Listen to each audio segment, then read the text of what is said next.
Bismillahirrahmanirrahim. Assalamualaikum warahmatullahi wabarakatuh. Alhamdulillahirabbil alamin wa bihi nasta'in ala umuri dunya waddin.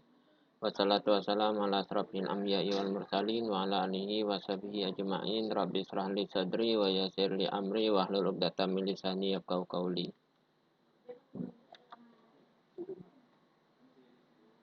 Baik anak-anak, jumpa lagi dengan Bapak. Kita akan belajar hari ini tentang keadaan alam Indonesia. Bersama Bapak Henry SSY, Guru IPS MTS Negeri 3 Kota Jambi. Tenaga geologi. Nah, ini tenaga geologi. Pengertian tenaga geologi adalah tenaga yang mempengaruhi bentuk muka bumi.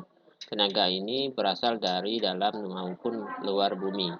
Tenaga geologi terbagi menjadi dua, yaitu tenaga endogen dan tenaga eksogen. Tenaga endogen adalah tenaga yang berasal dari dalam bumi. Sedangkan tenaga eksogen adalah tenaga yang berasal dari luar permukaan bumi. Tenaga endogen adalah tenaga awal yang membentuk relief permukaan bumi, daratan, dan lautan. Lalu tenaga eksogen dapat dikatakan sebagai tenaga yang mengubah bentuk permukaan bumi yang sebelumnya telah dibentuk oleh tenaga endogen. Setiap tenaga pada tenaga geologi memiliki kekuatan yang berbeda-beda. Selain itu, cara yang dipakai juga berbeda-beda. Akan tetapi memiliki peranan yang sama, yaitu sebagai pembentuk relief permukaan bumi.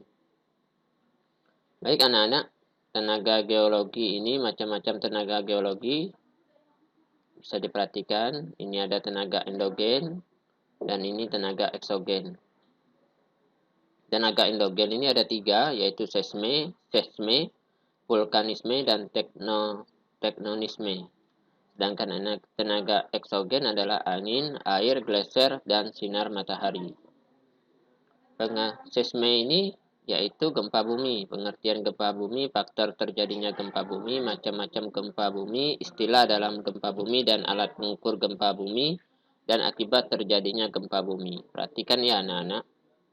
Pengertian gempa bumi. Nah, gempa bumi adalah gerak atau gerakan kulit bumi yang disebabkan adanya tenaga endogen dari dalam bumi, pergeseran batuan, letusan atau longsoran sehingga menimbulkan getaran kubah dan dapat merusak permukaan bumi.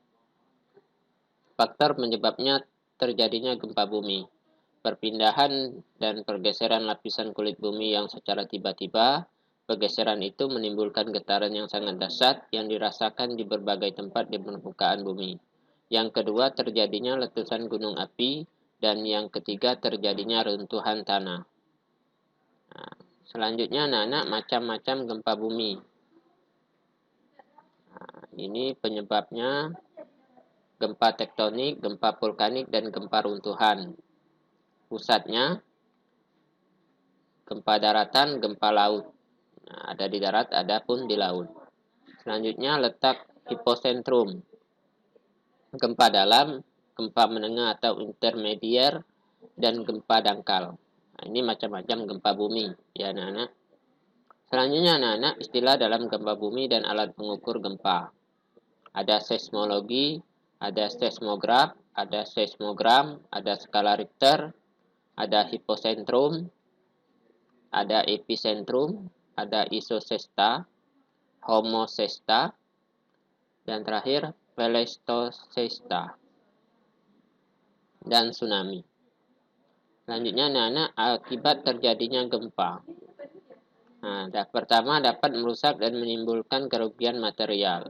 Yang kedua dapat merusak daerah pantai, mendatangkan korban jiwa dan harta benda, menghancurkan permukiman dan lahan pertanian. Selanjutnya menghilangkan sumber air dan merusak alam dan lingkungan. Nah, ini akibat terjadinya gempa. Selanjutnya anak-anak, vulkanisme. Nah, vulkanisme, instruksi magma, jenis-jenis erupsi magma, material vulkanik, tanda-tanda gunung api akan meletus, gejala post vulkanik, persebaran tipe gunung berapi. Vulkanisme ini anak-anak ada instruksi magma, ada ekstruksi magma, menghasilkan batolit, lakolit, sil, dan diaterma, dan gang atau korok atau decay. Sedangkan ekstruksi magma menghasilkan sifat erupsinya. Selanjutnya material yang dimuntahkan dan proses keluarnya. Nah, inilah proses meletusnya gunung api, vulkanisme. Nah, ini contohnya anak-anak. Yang ada letusan lava pijar gunung berapi.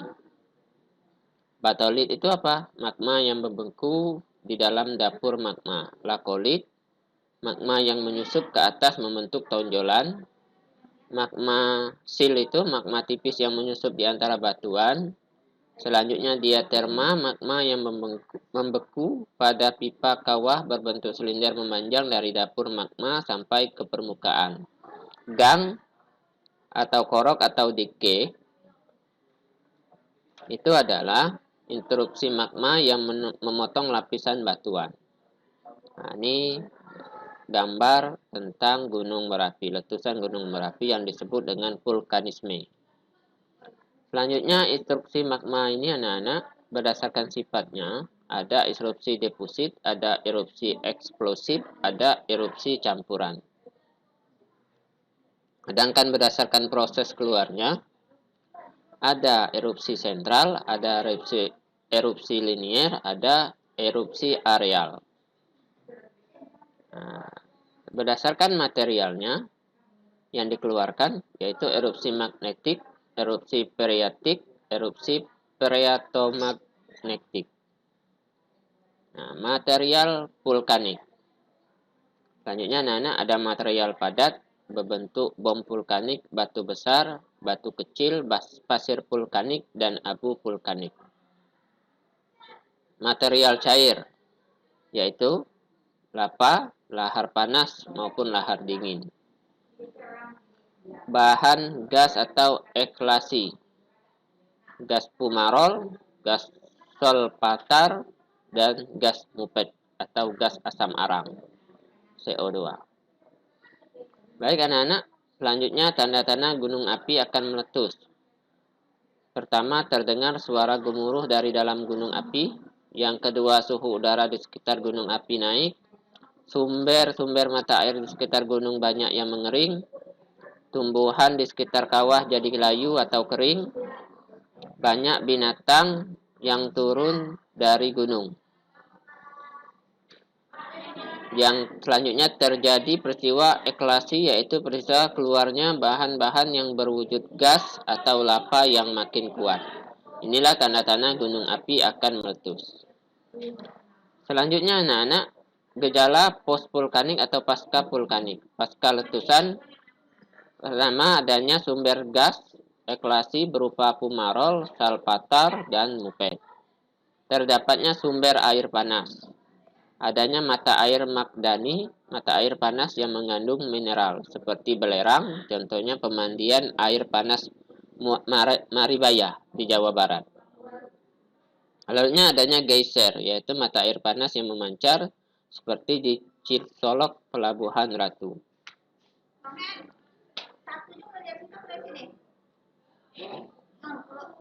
Selanjutnya persebaran tipe gunung berapi. Macam bentuk atau tipe gunung api. Jalur gunung api di Indonesia. Nah, macam bentuk gunung api, pertama menurut bentuknya, dan kedua menurut sifatnya. Menurut bentuknya, gunung api kerucut. Gunung yang membentuk meruncing ke puncak seperti kerucut. Gunung jenis ini banyak terdapat di Indonesia. Gunung api corong. Gunung api yang lubang kepudannya berbentuk corong. Contohnya Gunung Lamongan di Jawa Timur. 3. Gunung api tameng, perisai. Gunung api yang lerengnya sangat landai menyerupai tameng. Contohnya Gunung Mauna Loa di Hawaii. Ini gunung bentuk tipenya, menurut bentuknya. Selanjutnya menurut sifatnya, gunung ada gunung api aktif, ada gunung api istirahat, ada gunung api mati. Jalur pegunungan api di Indonesia terbagi 3. Ada sistem pegunungan Sunda Alpen, sistem pegunungan Asia Timur, sistem pegunungan lingkar Australia. Lanjut anak-anak, Kita akan lanjut ke materi yang selanjutnya, yaitu keadaan iklim di Indonesia.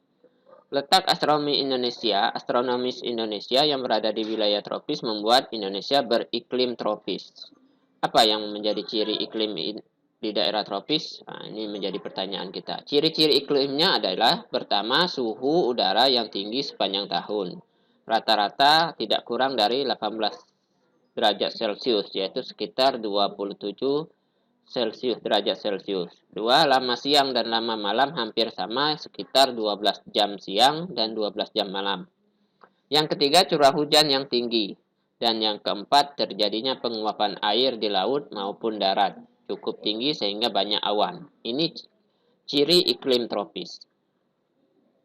Selanjutnya, secara umum keadaan iklim di Indonesia dipengaruhi oleh 3 jenis iklim, yaitu iklim muson, iklim laut, dan iklim panas.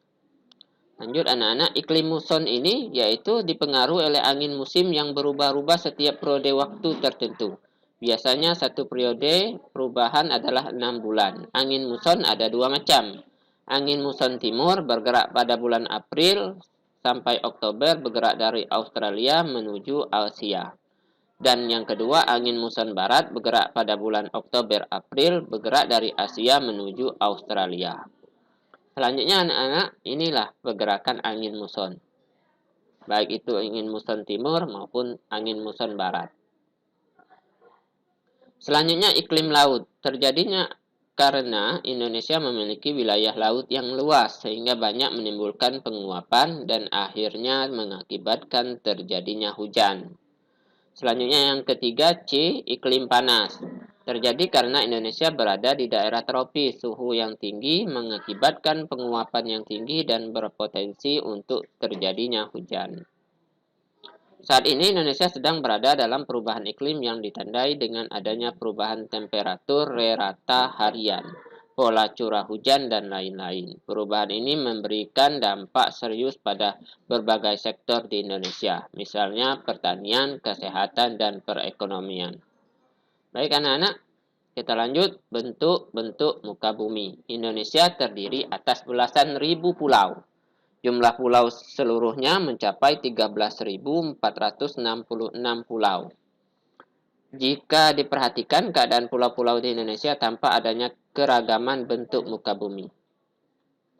Bentuk muka bumi dibedakan menjadi beberapa. Yang pertama dataran rendah, yang kedua bukit dan perbukitan, yang ketiga dataran tinggi, dan yang keempat gunung dan pegunungan. Selanjutnya anak-anak, dataran rendah. Dataran rendah adalah bagian dari permukaan bumi dengan letak ketinggian 0 sampai 200 meter di atas permukaan laut. Di dataran rendah aktivitas yang dominan adalah aktivitas pemukiman dan pertanian. Alasan terjadinya aktivitas pertanian dan pemukiman di dataran rendah adalah, pertama, di daerah dataran rendah penduduk mudah melakukan pergerakan atau mobilitas dari suatu tempat ke tempat lainnya. Yang kedua, di daerah dataran rendah banyak dijumpai lahan subur karena biasanya berupa tanah hasil endapan yang subur. Yang ketiga, dataran rendah dekat dengan pantai, sehingga banyak penduduk yang bekerja sebagai nelayan. Yang keempat, dataran rendah memudahkan penduduk untuk berhubungan dengan dunia luar melalui jalur laut. Baik anak-anak, yang kedua, pebukitan atau perbukitan. Perbukitan adalah bagian permukaan bumi yang lebih tinggi dibandingkan dengan daerah sekitarnya. Ketinggian kurang dari 600 meter dari permukaan laut. Bukit tidak tampak curam seperti gunung. Pebukitan berarti kumpulan dari sejumlah bukit-bukit pada suatu wilayah tertentu. Selanjutnya yang ketiga, dataran tinggi. Dataran tinggi ini adalah dataran yang memiliki ketinggian lebih dari 400 meter di atas permukaan laut.